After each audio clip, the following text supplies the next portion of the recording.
ዛሬ ይዤላችሁ የመጣሁት ታሪክ የደፋሩን ያጫሉ ሁንዴሳ ቦንሳ ጉርሜሳ ባፍቶላ ጂቢቲ ደጋጋ ኩምቢ ሀቢቤ ቁርአን ታሪክ ነው። በእናታችሁ ተውኝ። እኔ ማለት አሁን አጫሉ ጋር ብዙ ማንስማማበት ፖይንቶች አሉ። ያነሳ በላይፍ ታይም ላይ ባለበት ሳለ ብዙ ማንስማማበት ነገር ይኖራል። እንደ ሐሳብ የሚያነሳው እኔ ማለት ቀበል አይ ዶንት ጊቭ አ ሺት።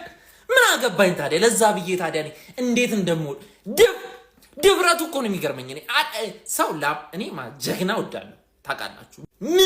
ምንም ይሁን ጀግና ብቻ ነው ላመነበት ነገር ማለት ነው ለመሞት ዝግጁ የሆነ ሰው በሙላ እኔ ደፋር ነው በቃ። እኔ ድፍረት ጀግንነት ጎበዝ ነው በቃ። የነ በላይ ዘለቀ የነ ቴዎድሮስ የነ አሉላ የነ ጦና ልጅ ነው በቃ ልጁ። በቃ አልሰማችሁ ምንም በሉ ምንም። ፖለቲካው እርሱት ፖለቲካ ቡልሺት ነው ባይዚ ፖለቲካ ቡልሺት እና ልጁ የዋዛ ልጅ አይደለም። በልጅነቱም ያስታውቃል በቃ ያስታውቃል። አያያዙ ያስታውቃል። እኔ በልጅነቱ አየሁት። ዋው ይሄ ልጅ ያስፈራል አልኩኝ። እሳት ነው ይሄ ልጅ አልኩኝ። እንዳልኩትም አልቀረም። 17 ዓመቱ ላይ ታሰረ። እስቲ አሁን እኔ በ17 ዓመቴ ሳደርግ የነበረው ነገር እኔ የማውቀው ታሰረ። ደግሞ ሲታሰር ተቃውሞ በሰላማዊ መንገድ እያደረጉ በቃ ላመነበት ነገር ያው ነግሬያቸዋለሁ። ከልጅነቱ ነው ጀግና ነው። ሄደ ተቃወመ እና በቃ የዛ የጋሹ ሁንዴሳ ልጅ ነው የሚረብሸው ያዙልና በቃ የጋሹ ሁንዴሳ ልጅ ነው። ጭራሽ በሙዚቃ በቻንት እያደረገ ማለት ነው። ይሄ እንደ ዋር በቃ የዘመኑ ሁሉም ዘመን አለው። መሳሪያ ይዘህ የምትዋጋበት ዘመን አለ፣ በሙያ የምትዋጋበት ዘመን አለ፣ በችሎታ። እሱ ማይክራፎኑ ነው ነፍጡ። ገብቶሃል አመለ? ማይክራፎኑ ነው። ማይክራፎኑን አንስቶ ነው 5 ዓመት ታሰረ። በዚህ ጸባዩ ያዙት ተብሎ ተያዘ። 5 ዓመት ታሰረ። 5 ዓመት ቅስሙን ሰብረን ይወጣል ብለው ሲጠብቁ ልጁ አንድ ጎረምሳ ልጅ ነው። ያው ለነሱ አላወቁማ ማን እንደሆነ እሳት እንደሆነ አላወቁ። ልጁ ጭራሽ ግጥምና ዜማ ተራቆ ወጣ። ያው ግጥምና ዜማውን እኔ ማለት ነው ፖለቲክ የፍቅር ዘፈኑ ራሱ ማለት የፍቅር ዘፈን የሚሰራቸው ራሱ እኮ ቋንቋ ሳይገባ ትማረካለህ የሆነ ነገር ማለት በቃ ደስ ይልሃል። አይ ላቭ ዲስ ወጣ።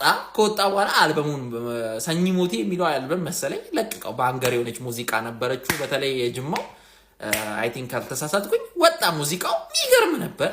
ከዛ በኋላ እንግዲህ ያው ያለውን ታሪክ አብዛኞቹ ታውቁታላችሁ።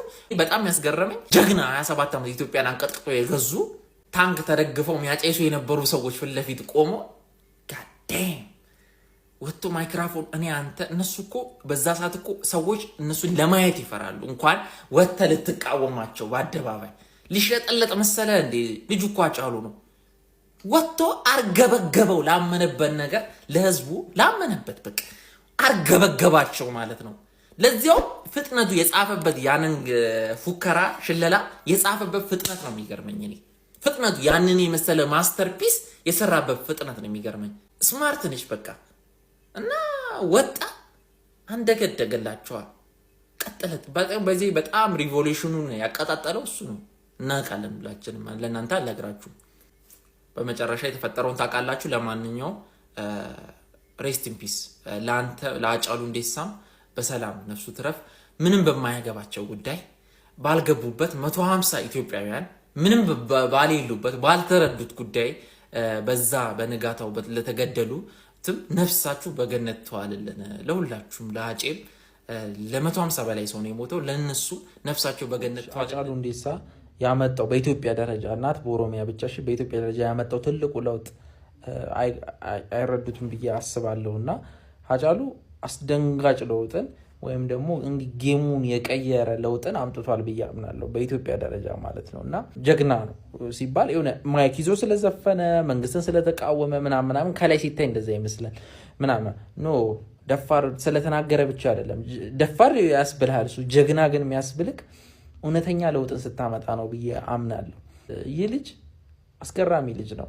በኦሮሞ ኤሊቶች ወይም ደግሞ ፖለቲከኞች በስነስርዓት በማኒፌስቶም በትግላቸው ውስጥ በሁሉ ውስጥም ኦሮሚያን መገንጠል ከኢትዮጵያ ኦሮሚያን መገንጠል የሚል አይዲዮሎጂ ነበር በስነስርዓት የሚታመነው። ከኢትዮጵያ ጋር አብሮ መቀጠል የሚባለው ሀሳብ እንደ ሀሳብ የሌለ በሚመስል ደረጃ ነበረ የሀሳብ የሚንጸባረቀው። ታዲያ አንድ የኔ ትውልድ የሆነ አንድ ጎረምሳ ተናጋሪ ደፋር ከአምቦ ምድር የወጣ አጫሉ የተባለ ጎረምሳ ልጅ ወጥቶ ይህንን ለአንዴና ለመጨረሻ ጊዜ በሚመስል ሁኔታ ቀልብሶታል ወይም ቀይሮታል ብዬ አምናለሁ። አጫሉ አያቴ ቦንሲቱ ቃበታ መቀሌ ላይ አድዋ ላይ ሄዳ የተዋጋችው ይሄ ሀገር ያቆመችው አያቴ ነች። ኦሮሞ በዚህ ሀገር ታሪክ ላይ ትልቅ ባለውለታ፣ ሀገርን ያቆመ፣ ደሙን ያፈሰሰ፣ አጥንቱን የከሰከሰለት ሀገር ነው። ይህ ሀገር ቋንቋዬንና ማንነቴን ያክብርልኝ እንጂ እቺ ሀገር እንድትፈርስ ወይም ደግሞ ከዚች ሀገር መገንጠል የሚለውን ሀሳብ አልገዛውም። ታዲያ ይህ ትልቅ ለውጥ ነው ከምላችሁ በላይ።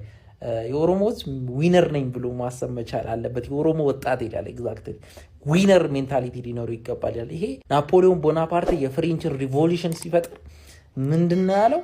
እናንተ ፈረንሳዮች እናንተ አሸናፊ እኮ ናችሁ፣ የአሸናፊ ህዝቦች ናችሁ ብሎ ነው ሪቮሉሽኑን የፈጠረውና ሃጫሉ ዲደሲ በቃ ይህንኑ ነገር ነው ያደረገው በኦሮሞ ወጣት ማለት አሸናፊ ነኝ ገዳን የገነባው ነኝ ብለህ አስብ።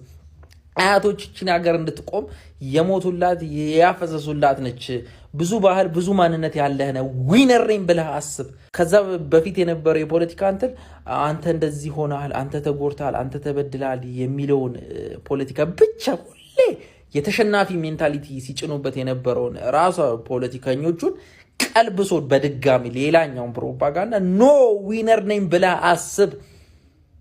የአንተ አያቶች ገዳን ሰርተዋል፣ አንተ ምን ሰርተሃል የሚልን ይሄ ኢነርጂ መልሶ ይሄ ጉልጉሎ ያወጣ ጀግና ልጅ ነው። በዚህ ውስጥ ምን ትመለከታላችሁ? ሌላኛው በጣም ለወጣቶች ለኢትዮጵያ ወጣቶች ብዬ ማምነው ነገር ይሄ የስልሳዎቹ የሽማግሌው ትውልድ ታውቃላችሁ፣ ለዚች ሀገር ልማትም ጥፋትም ተጠያቂ ነውና የሆነ በየብሔሩ ከዛም ብሔር ከዚህም ብሔር ሆነው ይሄ በየእንትን ይነዛሉ እና የሆነ የሚያረጓት ነገር አለች ሁሌ ከሁሉም ቦታ ማለት ከሁሉም ብሔር ምናምን ከሁሉም ሃይማኖት እና የሆነ እነሱ መጥቶ ስብር ያደረገልኝ ወጣት ነው። በቃ እኔን የሚወክለኝ ነው፣ የኔ ትውልድ ነው። ተረታችሁኛል ማወራችሁ።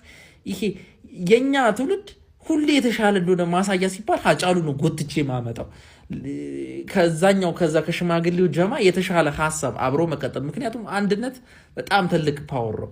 አብሮ መቀጠል መሻሻልን፣ ይሄ ነገሮችን አለመደምሰስ ይሄ እንዴት ልበላችሁ፣ በቃ የኛ ትውልድ ተወካይም ነው። ታሪክ የሰሩ ሰዎች በቃ ታሪክ ውስጥ ይቀመጣሉ። ስህተት ሊኖርባቸው ይችላል፣ ጥቅም ሊኖራቸው ይችላል፣ ጉዳት ሊኖራቸው ይችላል። ግን ጀግና እስከሆኑ ድረስ ጀግንነታቸው ጎልቶ ይቀመጣሉ በታሪክ ውስጥና ብዙ አይለቀስም ልላችሁ ነው። አይለቀስም ልላችሁ ነው። ለሞተ ሰው ነው የሚለቀሰው። ለማንኛውም የሚመቻችሁ በዛሬው ዕለት ነው ሃጫሉ የተቀበረው። በዚህ ቀንም ነው 150 ንጹህ ኢትዮጵያውያን የተገደሉት ምንም በማያውቁት በፖለቲካ ጌም እና ሃጫሉን ስናስብ እነሱንም እያሰብናቸው የሚልን ሀሳብ አቀርባለሁ። መልካም ጊዜ